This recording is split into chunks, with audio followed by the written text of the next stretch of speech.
என்னோட பேர் தாரணி. நான் யாருக்கும் தெரியாதுன்னு சொல்லி ஃபேஸ்புக் மூலமாக செஞ்ச ஒரு செயல் என் வாழ்க்கையே புரட்டி போடுன்னு சொல்லி அப்போ நான் நினைக்கவே இல்லை. அதுவே என் வாழ்க்கையில் மறக்க முடியாத சம்பவமாக இருந்துச்சு. நான் 12ஆம் வகுப்பு வரைக்கும் தான் படிச்சிருக்கேன். படிப்பு முடிஞ்ச சில மாதங்கள்லேயே என் பெற்றோர்கள் எனக்கு கல்யாணம் பண்ணி வச்சுட்டாங்க. எங்களுக்கு நிச்சயிக்கப்பட்ட திருமணம் தான். ஆனால் என் கணவர் என்னை பல வருஷமாக காதலிச்சு திருமணம் செஞ்சவங்க எப்படி பார்த்துக்குவாங்களோ அந்த மாதிரி அன்பாக பார்த்துக்கிட்டாரு. என் கணவர் பேர் மித்ரன். அவர் சவுதியில் ஒரு நிறுவனத்தில் வேலை செஞ்சிகிட்ருக்காரு. கல்யாணத்துக்காக தான் அவர் 2 மாதம் லீவ் எடுத்துகிட்டு வந்திருந்தார். அதுலேயே 15 நாள் பொண்ணு தேடுறதுக்காக செலவு போயிடுச்சு. மீதி இருக்கிற அந்த 45 நாள் என்கிட்ட இருந்தார். அந்த 45 நாளும் நாங்கள் ரொம்ப சந்தோஷமாக இருந்தோம். எந்த தொந்தரவும் இல்லாமல் எங்களுக்குன்னு சொல்லி ஒரு உலகத்தில் நாங்கள் வாழ்ந்துக்கிட்டு இருந்தோம். கல்யாணமான கொஞ்ச நாள்லேயே அவரை எனக்கு ரொம்ப பிடிச்சி போச்சு. என் கணவரோட வீட்டில் மாமியாரும் கணவரோட தம்பி அப்புறம் என் கணவருக்கு ஒரு தங்கச்சியும் இருக்காங்க, என் நாத்தனார். கணவரோட தம்பிக்கு என் கணவரை விட 2 வயசு மட்டும்தான் வித்தியாசம். என் கணவரோட தங்கச்சி 15 வயசு. இப்போது அவள் படிச்சுக்கிட்டு இருக்கா. மாமியாரையும் குறை சொல்ல முடியாது. அவங்களும் என்னை ரொம்ப அன்பாக பார்த்துக்கிட்டாங்க. அவங்க பக்தி பாரம்பரியத்தில் ஊறி போய் இருந்தாங்க. இப்படியான சந்தோஷத்தில் மிதந்து கொண்டுகிட்டு இருந்த எனக்கு நாட்கள் குறைய குறைய என் உயிர் போகிற மாதிரி இருந்துச்சு. ஏன்னா கடைசியாக என் கணவர் மித்ரன் என்னை விட்டு பிரிகிற நேரம் வந்துச்சு. அவருக்கு லீவு 2 மாதம் முடிஞ்சு போச்சு. என் ஒட்டுமொத்த சந்தோஷமும் பறிச்சுக்கிட்டு போகிற மாதிரி அவர் சவுதிக்கு போயிட்டார். போகும்போது நிச்சயமாக 3 மாதத்தில் நான் திரும்பி வந்துடுவேன். அதுக்கப்புறம் கண்டிப்பாக நம்ம 4 மாதம் எனக்கு வந்து லீவு கிடைக்கும். நம்ம மறுபடியும் சந்தோஷமாக இருக்கலாம். வாய்ப்பு இருந்தால் போகும்போது உன்னை கூட நான் அழைச்சிக்கிட்டு போகிறேன் அப்படின்னு சொல்லி கொஞ்சம் நம்பிக்கையும் சொல்லிட்டு போனார். ஆனால் அவர் சொன்னது எதுவுமே நடக்கவே இல்லை. ரொம்ப தனிமையில் நான் வாடத் தொடங்கினேன். அவர் போன சில நாட்கள் வர நடப்பிடமாக வாழ்ந்துக்கிட்டு இருந்தேன். எதுவும் பிடிக்காமலும் யார்கிட்டையும் பேசாமலையும் உள்ளுக்குள்ளேயே அழுதுகிட்டு இருந்தேன். இரவு நேரங்களில் என் ரூமில் என்னையே மீறி நான் அழுதுகிட்டு இருப்பேன். அப்போல்லாம் என் மாமியார் தான் எனக்கு அறிவுரை சொல்லுவாங்க. அவர் போனதுக்கப்புறம் என்னைய அவங்க மக மாதிரி கவனிச்சுக்கிட்டாங்க. சின்ன சின்ன விஷயம்னாலும் பொறுமையாக சொல்லி கொடுப்பாங்க. இப்படியே 1 வருஷம் போயிடுச்சு. இதுக்கிடையில் என் கணவரோட தம்பிக்கும் திருமணம் செய்கிறதுக்கு மாமியார் முடிவு பண்ணாங்க. நல்ல இடமா பார்த்து பொண்ணை நிச்சயதார்த்தம் முடிக்கிறதுக்கு முன்னாடியே என்னன்னு தெரில என் கணவரோட தம்பி அந்த திருமணத்தை நிறுத்திவிட்டார். எல்லாரும் அவர்கிட்ட காரணம் கேட்கும்போது அதுக்கு வாய்ப்பே இல்லை, நான் அது வந்து சொல்ல மாட்டேன் அப்படின்னு அவர் வாயை கூட திறக்கவே இல்லை. என் கணவரோட தம்பி உள்ளூரில் ஒரு கம்பெனியில் தான் வேலை செஞ்சிகிட்ருக்காரு. காலைல 9 மணிக்கு போனார்னா சாயந்தரம் 4 மணிக்கெல்லாம் வீடு திரும்பி வந்துடுவார். நல்ல சம்பளம் வாங்குறாரு. என்கிட்ட அதிகமாக பேசுறது கிடையாது. மாமியார் தான் ஏதாவது விஷயம் இருந்தால் கேட்டு தெரிஞ்சுக்குவாங்க. வீட்டுக்கு தேவையான எல்லா வேலையும் அவரையே செஞ்சு கொடுப்பாரு. அவர்கிட்ட அதிகம் பேசாதால அவரை பற்றி முழுசாக என்னால் தெரிஞ்சுக்கொள்ள முடியல. கணவரோட தங்க இப்போ தான் வந்து 9ஆம் வகுப்பு படிச்சுக்கிட்டு இருக்கா. வெளியூரில் உள்ள ஒரு ஹாஸ்டலில் தங்கி படிக்கிறதால அவள் எப்பாவது தான் வீட்டுக்கு வருவாள். மாமனார் அரசாங்க உத்தியோகத்தில் இருந்தவர். எனக்கு கல்யாணம் ஆகிறதுக்கு முன்னாடியே அவர் இறந்து போயிட்டார். அவரோட பென்ஷன் பணமும் கூட மாமியார்கிட்ட தான் வருது. பணத்துக்கு வீட்டில் எந்த குறைச்சலும் இல்லை. ஆனாலும் என் கணவர் முழு சம்பளத்தையும் என் மாமியார் பேரில் தான் அனுப்பி வைப்பார். என் கணவர் பணத்தில் இருந்து தான் வீட்டுக்கு தேவையான செலவுங்களை எல்லாத்தையும் செஞ்சுக்கிட்டு இருந்தாங்க மாமியார். இதை பற்றி நான் பல தடவை என் கணவர்கிட்ட கேட்டதுண்டு. ஆனால் சில நேரங்களில் அம்மா எது செஞ்சாலும் நல்லா இருக்கும், நீ பொறுமையா அப்படின்னு நீ இதை பற்றிலாம் கேட்காத அப்படின்னு சொல்லுவார். சில நேரத்தில் என்கிட்ட கோவப்படுவார். என்ன நீ இப்பயே ஓப்பனன்னு சொல்லி பிரித்து பார்க்குறியா அப்படின்னு சொல்லி கோவப்படுவார். மாமியாரும் எனக்கு தேவையான எல்லா பொருளையும் வாங்கி கொடுப்பாங்க. ஆனாலும் என் மேலே ஒரு கண்ணு வச்சுக்கிட்டே தான் இருந்தாங்க. நான் என்ன செஞ்சிகிட்டு இருக்கேன், என்ன பண்ணுறேன், எங்கே போகிறேன் அப்படின்னு சொல்லி எல்லாத்தையும் கவனிக்க தொடங்கினாங்க என் மாமியாங்க.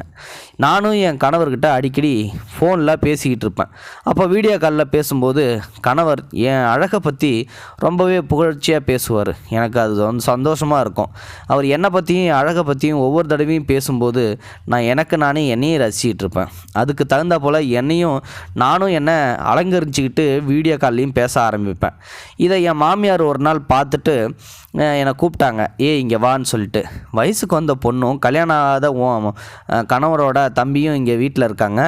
நீ எப்படி உன்னை இவ்வளோ அழகாக அலங்கரிச்சிக்கிட்டு உன் கணவர்கிட்ட வந்து பேசுகிறதால அவங்களோட மனசு வந்து உன்னை பார்த்து கெட்டு போவாதா?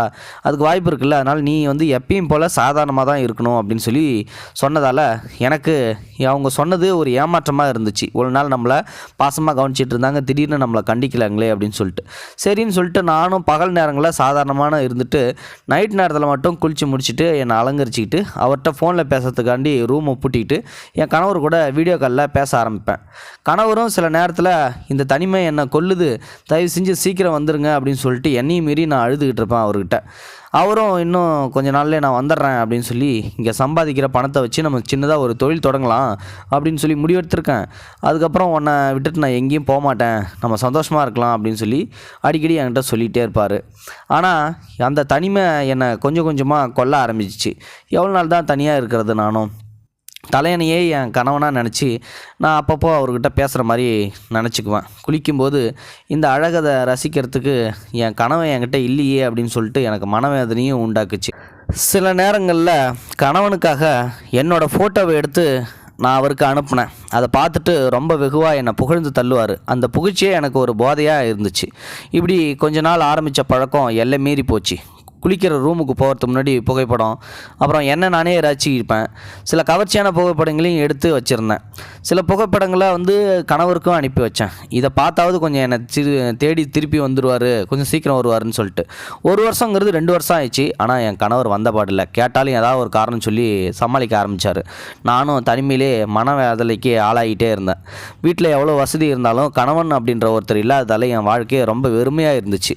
அதை சொல்லி அழுவுறதுக்கு கூட என் வயசுக்கு ஏற்ற மாதிரி இந்த வீட்டில் யாருமே இல்லை. போதாக்குறைக்கு வீட்டில் வேலையும் அதிகமாக இருக்கிறதில்ல. பெரும்பாலும் என் மாமியாரே எல்லா வேலையும் பார்த்துருவாங்க. எனக்கு நேரம் போகிறதே ரொம்ப கஷ்டமாக இருந்துச்சு. அப்போ தான் வந்து எனக்கு ஃபேஸ்புக் அப்படின்ற ஒன்றை பற்றி தெரிஞ்சுக்கிட்டேன். அது தெரிஞ்சு உடனே நானும் எனக்கான ஒரு அக்கௌண்ட்டை ஓப்பன் பண்ணி அதில் இருக்கிற எல்லாத்தையும் வந்து நான் பார்க்க ஆரம்பித்தேன். அதில் உலகத்தில் இருக்கிற அனைத்து விஷயங்களையும் பற்றி நான் தெரிஞ்சுக்கிட்டேன். எனக்கு இதில் தனிமையிலிருந்து கொஞ்சம் ஆறுதல் கிடச்சிச்சு. அப்போ தான் வந்து பார்த்திங்கன்னா பொழுதுபோக்குக்காக பார்க்க தொடங்கினேன்னா தினமும் பார்க்க ஆரம்பித்தேன். நம்மகிட்ட இருக்கிற புகைப்படங்களை முதல்ல ஆடைகளை பற்றி சில புகைப்படங்களை எடுத்து பதிவிடலாமே அப்படின்னு சொல்லி தோணுச்சு. நான் நினச்ச மாதிரியே என்னோடய முகத்தை வந்து மறைச்சிக்கிட்டு புகைப்படங்களை ஆடைகளை மட்டும் எடுத்து புகைப்படத்தை பிடிச்சி பதிவு செஞ்ச சில மணி நேரங்கள்லேயே அதிகமான பார்வையாளர்களை கவர்ந்துச்சு அந்த புகைப்படம். அதிகமானோர் எனக்கு நட்புக்கான அழைப்புகளை வந்து விடுத்தினார். சில எனது ஆடைகளை பற்றி புகழ்ந்து எழுதியிருந்தனர். இது எனக்கு சந்தோஷமாக இருந்துச்சு. மேலும் கொஞ்ச நாட்கள்லேயே நான் அதில் முழுமையாக வந்து மூழ்கி போயிட்டேன். எப்பவும் ஃபேஸ்புக்கில் இருக்க ஆரம்பிச்சிட்டேன். எனக்கு இன்னும் ஒரு விபரீத ஆசை தோணுச்சு. அந்த ஆசையால் தான் என்னோடய வாழ்க்கையே எப்படி புரட்டி போகுதுன்னு சொல்லிட்டு இப்போ எனக்கு நான் தெரியவே இல்லை. நானும் என்னோடய புகைப்படத்தையும் பதிவிடலாமே அப்படின்னு சொல்லி முடிவு செஞ்சேன். ஃபஸ்ட்டு ட்ரெஸ்ஸை மட்டும் போட்டுக்கிட்டு இருந்தேன். அப்புறம் என்னோடய புகைப்படத்தை போடலாம் அப்படின்னு சொல்லி முடிவு பண்ணி என்னோடய முகம் தெரியாமல் அந்த புகைப்படத்தையும் பதிவு செஞ்சேன். அதுக்கும் நல்ல வரவேற்பு கிடச்சிச்சு. முகத்தை மட்டும் ப்ளர் பண்ணிவிட்டு பெரும்பாலும் நல்ல கருத்துக்களை பதிவு செஞ்சாங்க. சிலர் மோசமான பதிவையும் செஞ்சாங்க. அதை நான் பார்க்கவே இல்லை, அதை நான் கண்டுக்கல. ஒரு சிலரோ என்னோடய அங்கங்களையும் வர்ணித்து கவிதையாகவும் பதிவிட்டாங்க. எனக்கு இதை ரொம்ப பிடிச்சிருந்தது. அவங்களோட புகழ்ச்சியில் இருந்த எனக்கு நான் செய்கிறது தப்புன்னு கூட எனக்கு தோணலை அந்த டைமில். நானும் முகத்தை மறைச்சி விதவிதமான புகைப்படங்களை எடுத்து பதிவிட ஆரம்பித்தேன். ஃபேஸ்புக்கு நான் அடிமையாகவே போயிட்டேன் அப்படின்றது தான் உண்மை. இப்பொழுதெல்லாம் கணவனோட நினைவு கூட சில சமயத்தில் வர்றதில்லை. அந்த அளவுக்கு நான் அதில் மூழ்கி போயிட்டேன். ஆரம்பத்தில் சாதாரணமாக புகைப்படங்களை மட்டும் பதிவேற்றிட்டு இருக்க நான் போக போக கொஞ்சம் கவர்ச்சியான ஃபோட்டோவையும் அதில் பதிவிட ஆரம்பிச்சிட்டேன். அதில் எனக்கு நிறைய கருத்துக்கள் வர தொடங்குச்சு.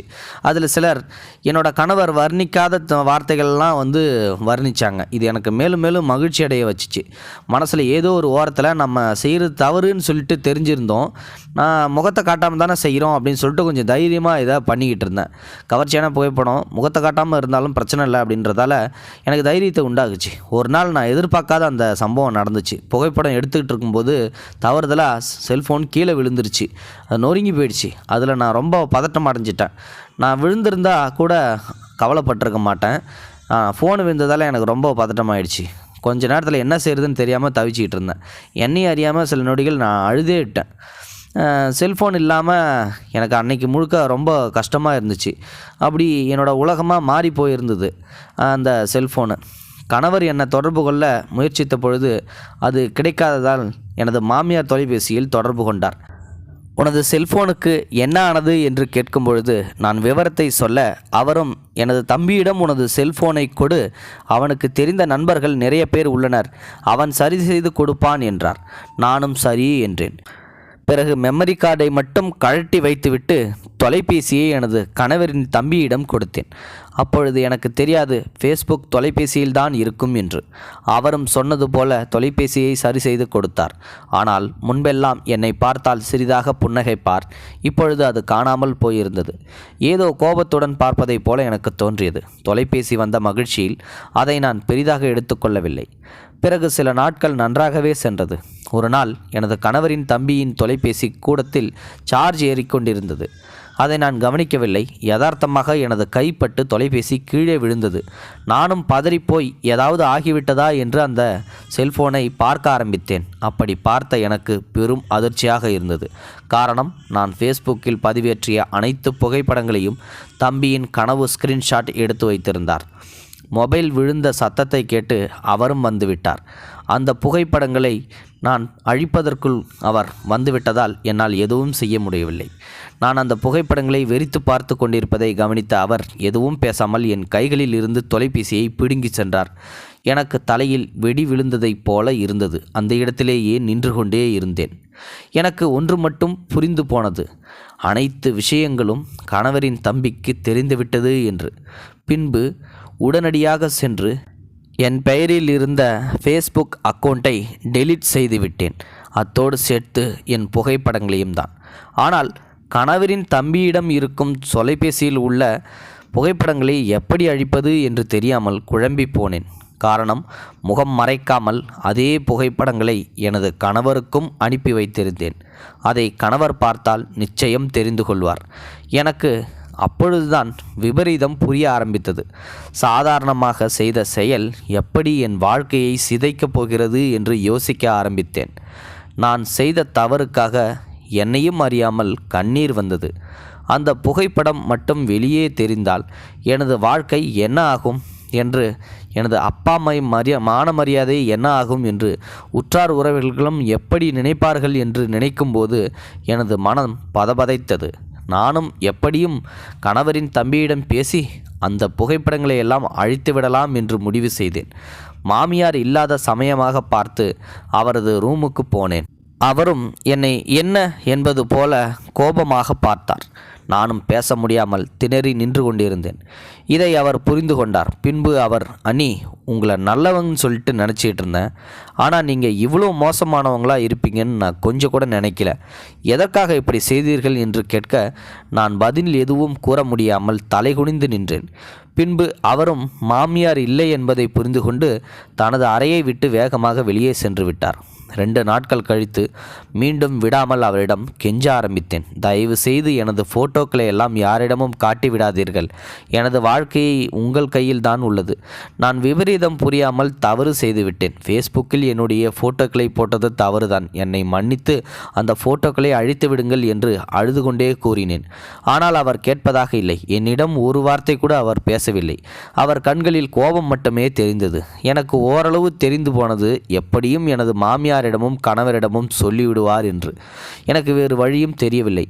எப்படியாவது என்ன விலை கொடுத்தாவது அந்த புகைப்படத்தை அழித்தால் போதும் என்ற மனநிலைக்கு நான் வந்துவிட்டேன். ஒரு நாள் அவர் தனியாக இருக்கும் பொழுது அவருடைய அறைக்கு சென்று நான் அவரிடம், நீங்கள் என்னை என்ன வேணாலும் செஞ்சுக்கோங்க, எப்படி வேணாலும் செஞ்சுக்கோங்க, என்னை உபயோகப்படுத்திக்கோங்க, ஆனால் தயவு செஞ்சு அந்த ஃபோட்டோவை மட்டும் அழிச்சிடுங்கன்னு சொல்லி சற்று தலை குனிந்தவாறே கூறினேன். அவரது முகத்தை பார்க்க எனக்கு தைரியம் இல்லை. எனக்கு சிறு நம்பிக்கை இருந்தது, நாம் அழகாக இருக்கின்றோம், எப்படியும் அதில் மயங்கி விடுவார் என்று. ஆனால் நான் நினைத்தது நடக்கவில்லை. அண்ணி, இவ்வளோ நாள் போனா போகுதுன்னு சொல்லி இருந்தேன், இதுக்காக நீங்கள் இவ்வளோ கீழ்த்தரமான வேலையை செய்ய துணிச்சிட்டிங்களே என்று உங்களுக்கு தெரிகிறதா? இங்கிருந்து வெளியே சென்று விடுங்கள் என்று கோபமாக கத்தத் தொடங்கினார். அப்பொழுது நானும் அதை எதுவும் பேசாமல் அங்கிருந்து அமைதியாக வெளியே வந்துவிட்டேன். நான் வெளியே வருவதை எனது மாமியாரும் கவனித்து விட்டார்.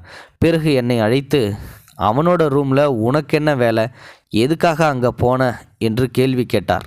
நானும் பதட்டமடைந்தேன். ஆனாலும் சமாளித்து, எனது தொலைபேசி மீண்டும் பழுதடைந்து விட்டது, அதை பற்றி சொல்லலாம் என்று தான் அந்த ரூமிற்கு போனேன் என்றேன். ஆனால் அவர் நம்பவில்லை என்று எனக்கு தெரியும். பிறகு என்னிடம் எந்த கேள்வியும் கேட்கவே இல்லை. மறுநாள் எனது மாமியாரும் கணவரின் தம்பியும் தனியாக பேசிக்கொண்டிருப்பதை பார்த்தேன். எனக்கு உலகமே இருண்டு போனது. எப்படியும் கணவரின் தம்பி மாமியாரிடம் அனைத்து விஷயங்களையும் சொல்லிவிடுவார் என்று எனக்கு தோன்றியது. மாமியாரும் என்னிடம் எதுவுமே கேட்கவில்லை. எனக்கு குழப்பமாகவே இருந்தது. அவர் சொன்னாரா, சொல்லியிருக்க மாட்டாரா என்று தவித்து கொண்டிருந்தேன். அன்று இரவு எப்பொழுதும் போல் எனது கணவர் என்னை தொலைபேசியில் தொடர்பு கொண்டார். பின்பு என்னிடம், இவ்வளோ நாளாக எனது அம்மா என்னை ஊருக்கு வர சொன்னதில்லை, ஆனால் இன்னைக்கு நீ சீக்கிரம் ஊருக்கு வந்துடு என்றார். எனக்கு ஒரே குழப்பமாக இருந்துச்சு. யாருக்கு உடம்பு சரியில்லை என்று என் கணவர் கேட்டார். அவர் கேட்டபோது எனக்கு தூக்கி வாரி போட்டது. எனக்கு என்ன சொல்வதென்றே தெரியவில்லை. எதற்காக மாமியார் அப்படி சொன்னார் என்றும் புரியவில்லை. நானும் எனக்கு தெரியாது என்று கூறிவிட்டு ஃபோனை வைத்து விட்டேன். அன்று இரவு முழுவதும் தூக்கம் இல்லாமல் தவித்து போனேன். நமது வாழ்க்கை என்ன ஆகுமோ என்று பயந்தே போனேன். சில நாட்களிலேயே அனைத்தையும் முடித்துவிட்டு கணவர் ஊருக்கே வந்துவிட்டார். 2 வருடங்களாக இந்த நாளுக்காகத்தான் எதிர்பார்த்து காத்து கொண்டிருந்தேன். ஆனால் என்னால் அதை முழுமையாக அனுபவிக்க முடியவில்லை. காரணம், அனைத்து விஷயமும் கணவருக்கு தெரிந்துவிடுமோ என்ற பயம்தான் அதிகமாக இருந்தது. அவர் வந்த 2 நாட்கள் வரை யாரிடமும் அதிகமாக பேசவே இல்லை. நானும் எப்பொழுதும் சோகமாகவே இருப்பதை கணவரும் கண்டுபிடித்து விட்டார். என்னிடம் காரணம் கேட்க நானும் உடம்பு சற்று சரியில்லை என்று சமாளித்து விட்டேன். நானும் வாய்ப்பு கிடைக்கும் போதெல்லாம் கணவரின் தம்பியிடம் கெஞ்சிக் கொண்டிருந்தேன். ஆனால் அவர் எதையும் கேட்காத கல் நெஞ்சக்காரராக இருந்தார். 3 நாட்கள் கழித்து என்னுடைய கணவரும் மாமியாரும் கணவரின் தம்பியும் பேசிக்கொண்டிருந்தனர். நானும் என்ன பேசுகிறார்கள் என்று கவனிக்க என்னை பார்த்த மாமியார் வேறு வேலைகளை சொல்லி அனுப்பி வைத்து விட்டார். பின்பு அனைத்து வேலைகளையும் முடித்துவிட்டு நான் என்னுடைய ரூமில் காத்திருக்க என்னுடைய கணவரும் கோபமாக வந்தார். வந்து என்னிடம், என்ன உன் ஃபோட்டோவை எல்லாத்தையும் ஃபேஸ்புக்கில் போட்டியா என்று கேட்க அதிர்ந்து போனேன். அனைத்து விஷயங்களையும் கணவரின் தம்பி சொல்லிவிட்டாரு என்று தெரிந்து கொண்டேன். நானும் அமைதியாக நின்று கொண்டிருந்தேன். பின்பு அவர், எதற்காக அப்படி செய்தாய்? உன் ஃபோட்டோவை ஏன் ஃபேஸ்புக்கில் போட்ட? உன்னை நான் எவ்வளோ நம்பினேன், ஆனால் நீ எனக்கு தெரியாமல் இப்படி ஒரு காரியத்தை எப்படி செய்ய உனக்கு மனசு வந்துச்சு என்று கோபப்பட்டு கத்தினார். நான் பதில் எதுவும் சொல்லாமல் அமைதியாகவே நின்று கொண்டிருந்தது அவருக்கு மேலும் கோபத்தை உண்டாக்கியது. எனது கன்னத்தில் ஓங்கி அறைந்து விட்டார். எனக்கு அதற்கு மேல் அந்த வீட்டில் இருப்பது சரியாக தோன்றவில்லை. அதையே வாய்ப்பாக பயன்படுத்தி கொண்டு அந்த வீட்டை விட்டு வெளியேறலாம் என்று முடிவு செய்து கொண்டேன். அந்த வீட்டில் துணிமணிகளை எல்லாத்தையும் மடித்து வைத்து கொண்டு புறப்பட்டேன். மாமியாரும் கணவரும் என்னை தடுத்தனர். ஆனால் நான் எதையும் கேட்கவில்லை. இரவோடு இரவாக எனது அம்மா வீட்டிற்கு வந்து சேர்ந்து விட்டேன். எனது வீட்டில் உள்ளவர்களும் பதறிப்போனார்கள். நானும் அவர்களிடம் எதையும் சொல்லவில்லை. மறுநாள் காலை எனது அம்மா மட்டும் என்னிடம் விசாரிக்க ஆரம்பித்தார். நானும் முதலில் சமாளித்தேன். ஆனால் அனைத்து விஷயங்களும் எனது அம்மாவிடம் சொல்லும் பழக்கம் எனக்கு இருந்தது. நானும் அவரிடம் என்னுடைய ஃபோட்டோவை ஃபேஸ்புக்கில் போட்டுவிட்டேன், அதனால் கணவர் என் மேல் கோபப்பட்டார் என்று உண்மையை சொன்னேன். என் அம்மாவிற்கு ஃபேஸ்புக் என்றால் என்ன என்றே தெரியாது. அதனால் அவரிடம் விளக்கிச் சொன்னேன். அம்மாவும் தனது மனைவியின் அழகை அடுத்தவர்கள் ரசிப்பதை எந்த கணவனும் விரும்ப மாட்டான். நீ செய்தது தவறுதான். அதற்காக அவர்கள் மேல் கோபப்பட்டு நம்முடைய வீட்டிற்கு வந்தது சரியல்ல. உடனடியாக நீ இங்கிருந்து கிளம்பி சென்றுவிடு என்று என்னை வற்புறுத்தினார். நானும் 2 நாட்கள் தங்கிவிட்டு செல்கிறேன் என்று அவரிடம் கேட்க அவரும் அரைகுறை மனதாக சம்மதித்தார். எனக்கு தெரிந்து போனது, நமது மானம் மரியாதையும் பெற்றோர்களின் மானம் மரியாதையும் எப்படியும் போய்விடும் என்று. இரவு முழுவதும் யோசித்து கொண்டிருந்தேன். ஒரு ஆண் மானத்தை இழந்தால் கூட வெளியூருக்கு சென்று பிழைத்து கொள்ளலாம். ஆனால் ஒரு பெண்ணின் மானம் கலங்கப்பட்டால் அவள் எங்கு சென்றாலும் அவளால் அதை முழுமையாக மாற்ற முடியாது. அவளால் நிம்மதியாகவும் பாதுகாப்பாகவும் இருக்க முடியாது என்பதையும் தெரிந்து கொண்டேன். இதையும் எனக்கு ஃபேஸ்புக் தான் கற்றுக் கொடுத்தது. நன்றாக யோசித்து தற்கொலை செய்து கொள்ளலாம் என்று முடிவு செய்துவிட்டேன்.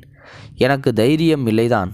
ஆனால் வரப்போகும் காலங்களில் நாம் படும் வேதனையை விட இது சிறந்தது என்று எண்ணினேன். எப்படி தற்கொலை செய்து கொள்ளலாம் என்று முடிவு எடுத்து விடியற்காலை கத்தியால் கைகளை அறுத்து கொண்டு படுத்துவிட்டேன். சிறிது நேரத்தில் மயக்கமும் அடைந்து விட்டேன். காலை எனது அறையில் நான் இரத்த வெள்ளத்தில் கிடந்ததை பார்த்த அம்மா பதறிப்போனார். உடனடியாக கூச்சலிட அக்கம் பக்கத்தினர் அனைவரும் என்னை மருத்துவமனையில் சேர்த்தனர். அங்கு எனக்கு தீவிர சிகிச்சையும் அளிக்கப்பட்டது. நெடுநேர போராட்டத்திற்கு பிறகு என்னை மருத்துவர்கள் காப்பாற்றினர். இந்த விஷயம் எனது கணவரின் வீட்டிற்கும் தெரிவிக்கப்பட்டது. கணவரின் வீட்டில் உள்ள அனைவர்களும் மருத்துவமனைக்கு ஓடி வந்தனர். மருத்துவர்களும் ஒருவர் பின் ஒருவராக பார்த்துவிட்டு வாருங்கள் என்று அனுமதி அளித்தனர். அப்பாவும் அம்மாவும் தனது பங்கிற்கு என்னை திட்டிவிட்டு போனார்கள். கணவரின் வீட்டிலிருந்து மாமியார் முதலில் வந்தார். என்னிடம் நலம் விசாரித்துவிட்டு பின்பு பேசத் தொடங்கினார். மருமகளே, நான் உன்னை என்னைக்கும் மருமகளாக நினச்சதில்லை. எனது மகளை போன்றுதான் உன்னை கண்ணும் கருத்துமாக பார்த்து கொண்டேன். கணவனை வெளிநாட்டில் விட்டுவிட்டு நீ படும் வேதனையும் எனக்கு தெரியும். உனக்கு ஒரு அவமானம் என்றால் அது நமக்கு குடும்பத்திற்கான அவமானம்தான். அதனால்தான் உனக்கு சில கட்டுப்பாடுகளை விதித்து கவனமாக பார்த்து கொண்டேன். இருந்தும் நீ இதைப்போல தற்கொலைக்கு முயல்வாய் என்று நான் சிறிதும் நினைக்கவில்லை. சாதாரண ஒரு விஷயத்திற்காக எப்படி இவ்வளவு பெரிய முடிவு எடுக்க உனக்கு தோன்றியது என்று சிறிதாக கோபப்பட்டு சென்றார். பிறகு கணவரின் தம்பி இரண்டாவதாக வந்தார். அண்ணி, நான் உங்களிடம் ஏதாவது தவறாக நடந்திருந்தால் என்னை மன்னித்து விடுங்கள். உங்களின் நலன் கருதியே நான் அவ்வாறு செய்தேன். அன்று நீங்கள் தொலைபேசியை பழுது பார்க்க கொடுத்த பொழுது நானும் அந்த கடையின் அருகில்தான் இருந்தேன். அதனால் அந்த புகைப்படங்களை வேறு யாரும் பார்ப்பதற்கு வாய்ப்பு கொடுக்கவில்லை. இதுவே நான் வேறு எங்காவது சென்றிருந்தால் அவர்கள் நிச்சயமாக அதை எடுப்பதற்கு வாய்ப்புண்டு. இதை வேறு யாராவது பார்த்திருந்தால் உங்களுக்கும் நம்முடைய குடும்பத்திற்கும் பெரும் அவமானமாக அமைந்திருக்கும். கடவுளின் அருளால் அப்படி எதுவும் நடக்கவில்லை. உங்களை எனது அம்மாவைப் போலதான் நினைத்து இருந்தேன். ஆனால் நீங்கள் தவறாக பேசியதை தான் என்னால் ஏற்றுக்கொள்ளவே முடியவில்லை. அதனால்தான் உங்களின் மேல் கோபப்பட வேண்டியதாகிவிட்டது. எனக்கு நிச்சயதார்த்தம் நடக்கும் முன்பே திருமணத்தை நிறுத்திவிட்டேன் என்று எல்லோருக்கும் தெரியும். ஆனால் அதற்கான காரணம் யாருக்கும் தெரியாது. எனக்கு வர இருந்த பெண்ணுக்கு சில ஆண்களுடன் தொடர்பு இருந்ததால் அவளை வேண்டாம் என்று கூறிவிட்டேன். எனக்கும் அண்ணியைப் போல நல்ல பொண்ணாக இருந்தால் பாருங்க என்றுதான் அம்மாவிடம் அடிக்கடி கூறி வந்தேன். ஆனால் நீங்கள் இப்படி நடந்து கொண்டது எனக்கு மனவேதனை அளிக்கிறது. இப்பொழுதும் கூட நீங்கள் கவர்ச்சி புகைப்படங்களை பதிவேற்றியதை நான் யாரிடமும் சொல்லவில்லை. அம்மாவிடம் கூட சொல்லவில்லை. அண்ணனிடமும் சொல்லவில்லை. அண்ணனை வரச் சொல்லுங்கள் என்று தான் பேசிக்கொண்டிருந்தேன். அண்ணன் வந்த பிறகும் கூட அண்ணனிடம் அண்ணி ஃபேஸ்புக் உபயோகிக்கிறார், அவரது சாதாரண புகைப்படத்தை மட்டும்தான் பதிவிடுகிறார் என்று சொன்னேன். மேற்படி நீங்கள் என்னை அழைத்த விஷயங்களையும் யாரிடமும் சொல்லவில்லை. இனியும் கூறப்போவதும் இல்லை. எனது அண்ணனைப் போல கணவர் கிடைத்ததற்கு நீங்கள் கொடுத்து வைத்திருக்க வேண்டும். தயவு செய்து இனி வரும் காலங்களில் அவனுக்கு துரோகம் செய்து விடாதீர்கள். உங்களுக்காக இல்லாவிட்டாலும் எனது அண்ணனுக்காக நான் உங்களை மன்னித்து விடுகிறேன். நீங்கள் அவனுடன் சேர்ந்து சந்தோஷமாக வாழ்ந்து நமது குடும்ப மரியாதையையும் உங்களது குடும்ப மானத்தையும் காப்பாற்றிக் கொள்ளுங்கள் என்று கூறிவிட்டு சென்றார். அடுத்ததாக எனது கணவர் என் அறைக்கு வந்தார். வந்தவுடன் எனது அருகில் அமர்ந்து அழ ஆரம்பித்தார். நான் செய்தது தவறுதான். இந்த சாதாரண விஷயத்திற்காக உன்னை நான் அடித்திருக்கக்கூடாது. சில பெண்களின் வாழ்க்கை ஃபேஸ்புக்கால் எவ்வளோ பாழாகி போகிறது என்பதை கண்கூடாக நாம் பார்க்கின்றோம். எங்கே உனது வாழ்க்கையும் அப்படி போய் கெட்டுவிடுமோ என்ற எண்ணத்தில் தான் உன்னை நான் கண்டித்தேன். என்னை மன்னித்துவிடு என்று என் கைகளை பிடித்து கொண்டு அழ ஆரம்பித்தார். அவர் அழுவதை பார்த்ததும் எனக்கும் என்னை அறியாமலேயே அழுகை வந்தது. சில நாட்களிலேயே நானும் குணமாகி கணவர் வீட்டிற்கு வந்துவிட்டேன். மாமியாரும் எங்களுக்கு என்று தனிமையாக வீட்டை பார்த்து தனி குடித்தனம் அமர்த்தினார். கணவர் தொழில் தொடங்குவதற்காக இவ்வளவு நாள் அனுப்பிய பணத்தையும் அதோடு சேர்த்து ஒரு பெரும் தொகையையும் என்னுடைய கணவரின் தம்பியின் சார்பாக கொடுத்து என்னுடைய கணவர் சொந்தமாக தொழில் செய்ய உதவி செய்தார். நாங்களும் எங்களின் வாழ்க்கையை சந்தோஷமாக வாழ ஆரம்பித்தோம். கணவரின் தம்பியும் அடிக்கடி வீட்டிற்கு வந்து போவார். இப்பொழுதெல்லாம் அவரை காணும் பொழுது கடவுளை காண்பதாக தான் தோன்றியது. அவர் நினைத்திருந்தால் என்னை வேறு விதமாக திசை மாற்றி இருக்கலாம். எவ்வளவோ ஆண்கள் வாய்ப்புக்காக ஏங்கி கிடக்கும் பொழுது கிடைத்த வாய்ப்பை என்னை நல்வழியை பயன்படுத்துவதற்காக பயன்படுத்தி கொண்ட அவரை பார்க்கும் பொழுது உண்மையாகவே எனக்கு கடவுளாக தான் தெரிந்தார். எங்களுக்கு 2 குழந்தை பிறந்துவிட்டது. எங்காவது வெளியில் போனால் கணவனை வெளிநாட்டில் விட்டுவிட்டு இங்கு தவிக்கும் பெண்களை காண்பதுண்டு. அவர்களை காணும் பொழுதெல்லாம் நான் பட்ட கஷ்டங்கள் மட்டுமே எனக்குமே நினைவிற்கு வரும். எனக்கு என்னை புரிந்து கொண்ட எனது குடும்பத்தார்கள் இருந்தனர். ஆனால் எல்லா பெண்களுக்கும் அப்படி அமையும் என்று சொல்லிவிட முடியாது. அவர்களுக்காக என்னால் முடிந்த அளவு பிரார்த்தனைகளை மட்டுமே செய்ய முடியும். சமூக வலைத்தளங்களை உபயோகிப்பது தவறு ஒன்றும் இல்லை. ஆனால் நமக்கே தெரியாமல் அது தவறாக நிகழும் பொழுதுதான் நாம் மீள முடியாத பிரச்சனைகளில் மாட்டிக்கொள்கிறோம்.